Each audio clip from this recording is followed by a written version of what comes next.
All right, today we're going to take a look at Bitcoin from a traditional standpoint of personal finance. Most people have three types of accounts. They have a checking account, they have a savings account, and they have an investment account. So what we're going to do is we're going to take a look at Bitcoin and how you can practice those same principles of a checking account, a savings account, and an investment account, all within variations of Bitcoin itself. All right.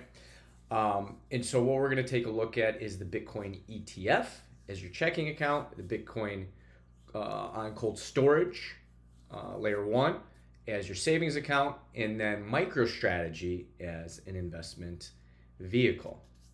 And we're going to walk through the benefits of each of these and why we might take this approach. Okay, so to start, let's start with, we're actually going to go in, usually we talk about Bitcoin in the traditional sense, but we're actually going to talk about the benefits of Bitcoin ETF. Now, typically, you do want to own the underlying asset, and the majority of that should be you own Bitcoin, purchase on exchange, move it to cold storage.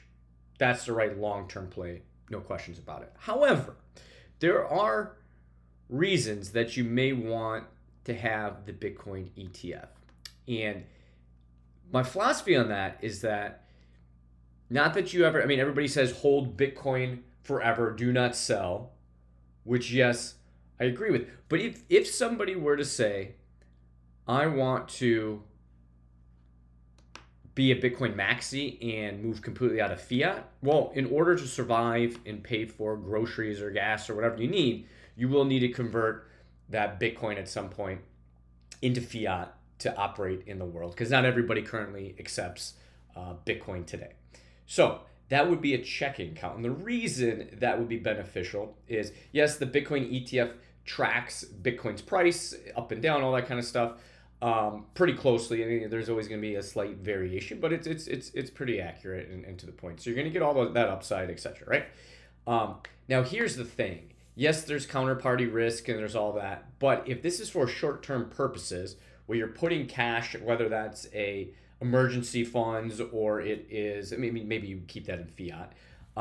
But anyway, if you have anything like that that you plan to live on in the near term, it might be beneficial to have that Bitcoin ETF known as a checking account. And the reason why is that because currently Bitcoin is under the property taxes, under the tax code, it's viewed as property. So anytime that you buy the asset and then sell it, and if you sell it at a profit, you do have to pay capital gains on it.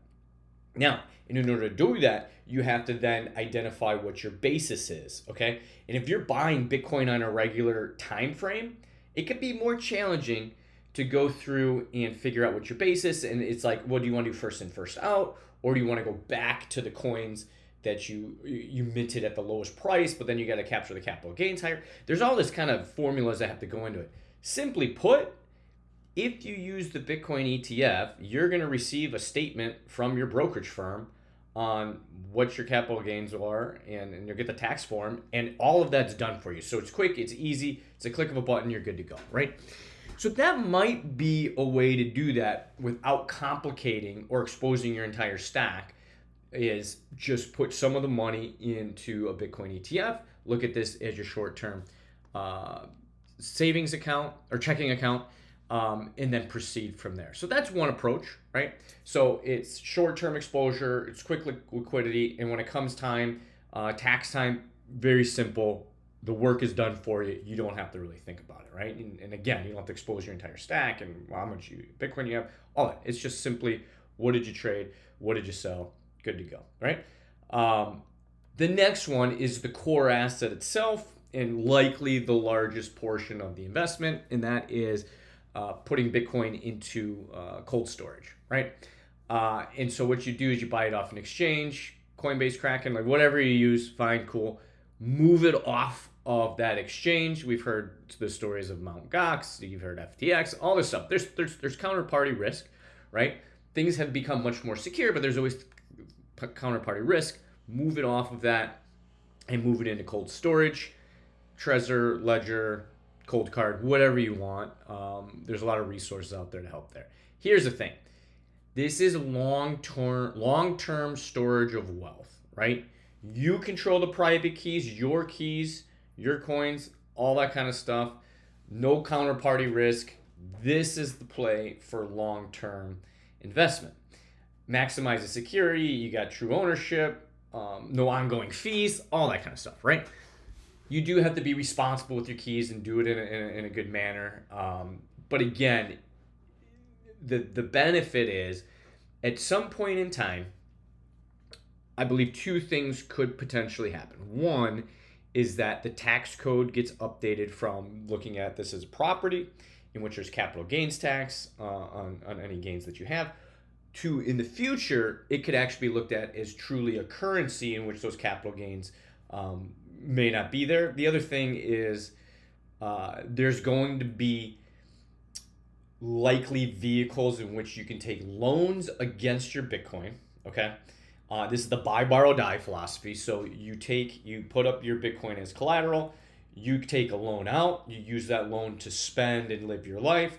Bitcoin's outperforming the asset. That can cover some of the cost to maintain the debt on that, whatever interest you have to pay.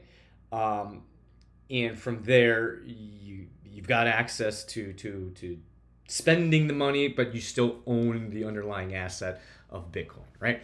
So buy and hold, hodl. If you're going to hodl, which is exactly what you should do for the long term, Bitcoin cold storage all day long, consider that and think about it like your savings account, okay? Now, the other way, the additional one is we're always talking about making investments, right? And the reason we have to make investments is because our dollar's being debased, it's being inflated, and if you leave anything in cash, it's gonna go to zero, right? Given a long enough time period, every single fiat currency is eventually gone to zero because it's been debased by a central agency. We've talked about that. Now, here's the thing. The Bitcoin returns are phenomenal. I believe over the last 4 or 5 years, double check my math on this, the compound average growth rate, the CAGR has been 44%. That's unheard of. The stock market, S&P 500 is operating at 10%, so you're getting over 4x return.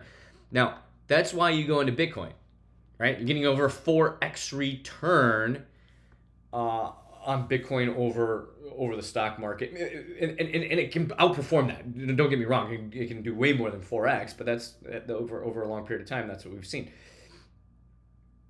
What's interesting is that from an investment standpoint, MicroStrategy provides leverage in which MicroStrategy has outperformed Bitcoin, the greatest asset there is. Right? MicroStrategy is the number one performing stock, I believe, over the last 4 years, even has done better than NVIDIA. This is a way that you can then invest indirectly into Bitcoin. Now, again, not financial advice. This is only educational. Do your own research. You have to get comfortable with MicroStrategy because here's the thing. In order to invest in MicroStrategy, you have to fully understand how Bitcoin operates, what the cycles are, for your cycle. You really have to have a grounding and understand Bitcoin before you get into MicroStrategy because this gets more complicated and that leverage goes in both directions. So as Bitcoin goes up, MicroStrategy should pump and get you better returns like we've seen. And when there are pullbacks, and we will go into a bear market, those pullbacks will be greater with MicroStrategy. So you have to have ultra diamond hands, like really, like I don't know what's stronger than a diamond, but like it's another level in conviction above and beyond Bitcoin. But there is the potential upside, which is even greater than Bitcoin itself, right? Because leverage, there's the multiples on top of it. There's a lot going on. So if you want to think about this and do a quick recap here, is that a Bitcoin ETF could be viewed as a checking account. This is more short-term exposure. And when you need to sell, the process is very simple, especially from a tax standpoint. When it comes to holding Bitcoin for the long term and being a hodler, this is where you're going to look at having Bitcoin on cold storage. Hold it for the next 20 plus years, however long you deem that you would like to hold it for, or forever. And that is the most secure way to do that without any third-party counter risk.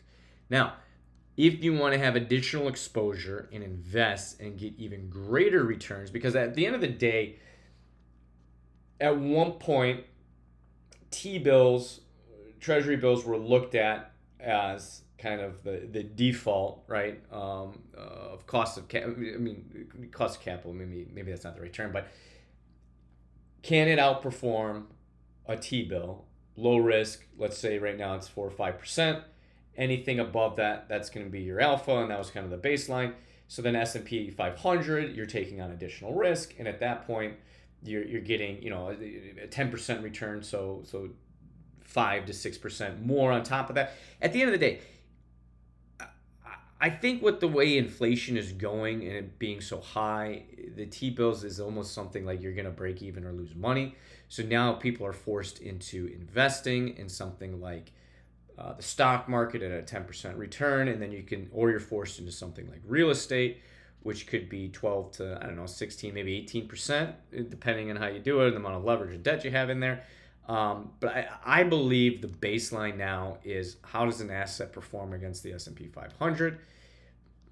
And I'm almost transitioning to the point that there's so much momentum behind Bitcoin, it's almost becoming, what asset has the risk to reward ratio profile better than Bitcoin? And I don't think there's a lot out there. You might find penny stocks, but the risks are too high, right? You get into the altcoins, risk is too high. You're just gambling, right? So I say all this to say, when making financial decisions, can an asset class outperform Bitcoin? And historically, if you look at every other option out there, you're most likely saying no, unless you have some sort of competitive advantage. I mean, if you go and start a business, your return could be substantially higher. I get that. You're controlling that. That's a whole different skill set, right? So that makes sense as an investment standpoint. But with traditional assets, MicroStrategy is one of the few where clearly there is a greater upside to Bitcoin with a similar, there's more risk profile associated with it. But what I'm saying is MicroStrategy can outperform Bitcoin because it's a derivative of Bitcoin itself, right? That's why you can look at it as an investment and something to try and get greater returns. It's your decision how much of your portfolio you want to put into MicroStrategy. At the end of the day, I believe the default, in my personal opinion, is buy Bitcoin and HODL. If you need short-term exposure because your portfolio is getting pretty heavy into it, yeah, Bitcoin ETF is your checking account, Bitcoin cold storage as your core savings account. And then if you're looking for additional potential upside and you're willing to put the energy to educate yourself on MicroStrategy and take on some additional risk, that is an asset that could be looked at as an investment that can have the potential to outperform Bitcoin itself. So there you go. I wanted to put this video into common terms that we've all been taught through personal finance. Go ahead and let me know your thoughts in the comments, and like and subscribe.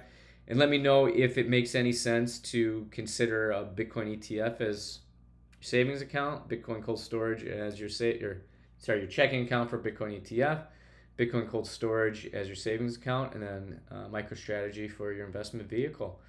Appreciate it, and keep stacking.